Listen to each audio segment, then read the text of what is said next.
Robert Wade, prófessor við London School of Economics, var einn þeirra hagfræðinga sem árabil varaði við bankakreppuna á Íslandi.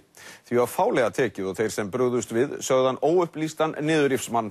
Wade segir íslensk stjórnvöld þurfa að taka sig saman í andlitinu og grípa til skipulegra aðgerða á næstu vikum, annars sé hætta á að allt hrynji þegar kreppan skellur á fyrir alvöru. Þóra Arnórsdóttir ræddi við Robert Wade í dag. Welcome, Mr. Wade. You wrote an article in the Financial Times last summer where you said that Iceland was about to pay the price for financial excess. And you talked about the great unwind. Now, in all honesty, did you ever expect it to be as drastic, as big as it turned out to be? I mean, the collapse of the whole banking system. Well, 10 years before, I studied the East Asian crisis, and when I came to Iceland, particularly in the summer of 2007, I began to notice that there were alarming similarities between what had happened in East Asia in 95 to 97 and what seemed to be the case in Iceland in 2007. And I knew also that the world economy at that time was becoming more and more fragile, more and more likely to go into a crisis.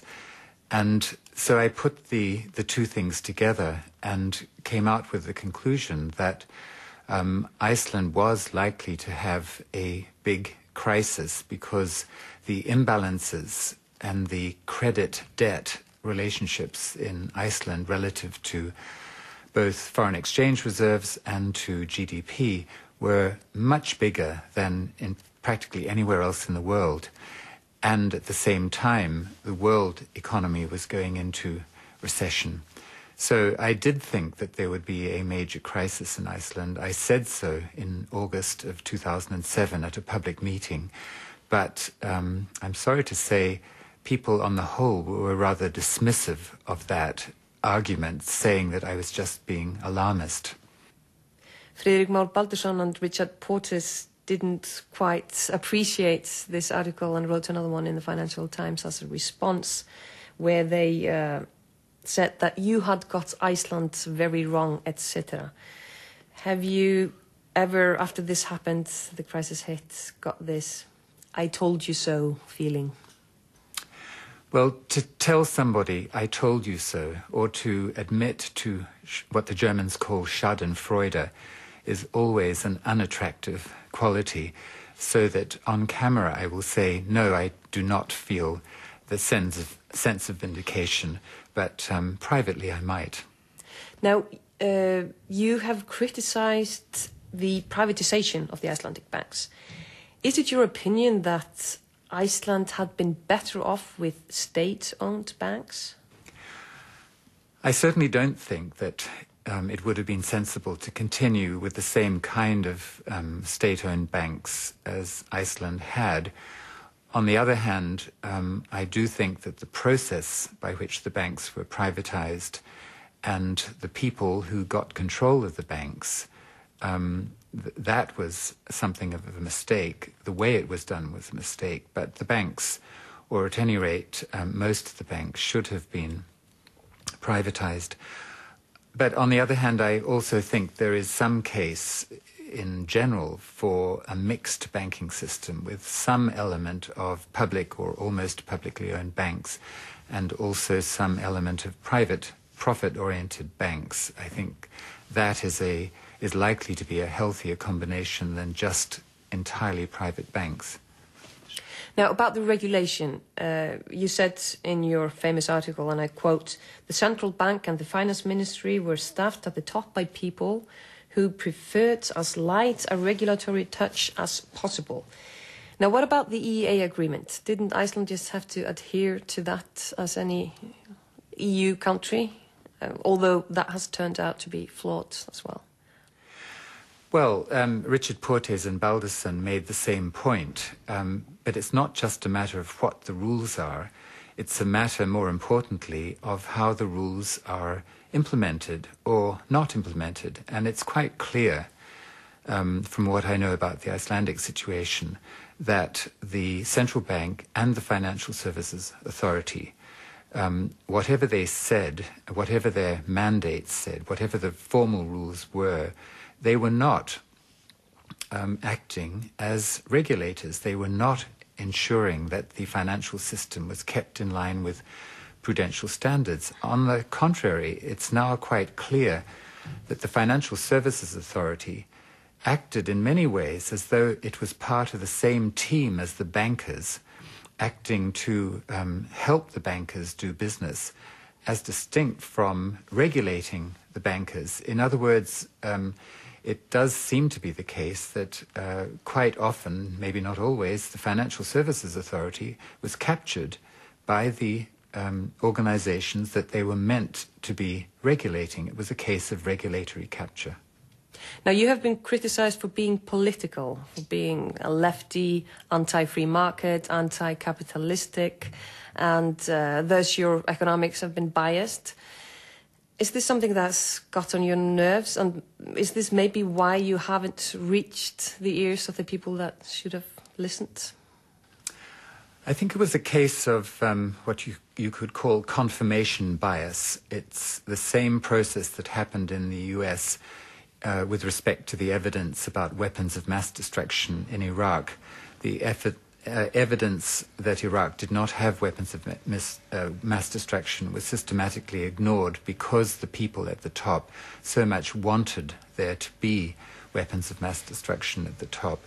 And in my case, it wasn't by any means only my warnings that were ignored. Robert Alibert came to Iceland at least twice in 2007 and 2008 and gave very strong and public warnings. And the point about him is that he is a world expert in financial systems and in financial crises. He probably knows more than just about anybody else in the world. He was very worried about what he saw. He drove around Reykjavik counting the number of building cranes and then told people, you have about 1 year before, this was in 2007, he said, you have about 1 year before the crisis hits. And he was ignored. Somebody asked him at a meeting what they should be doing to get the government, the central bank, the FSA to pay more attention to his warnings. And he just said, well, you just have to keep shouting louder and louder because the crisis is coming. And he said that in 2007. So it wasn't just what I said that was being ignored. Now let's turn to the present and maybe the future. In October, you criticized the government's reaction that it wasn't doing what it should be doing. What's your estimation of the situation now? Well, my understanding is that even now, several months after the crisis really hit in a big way, there is still not good information about the assets and liabilities of the banks and the investment companies. I said in a television interview in October that the very first priority was to send in a team of forensic accountants.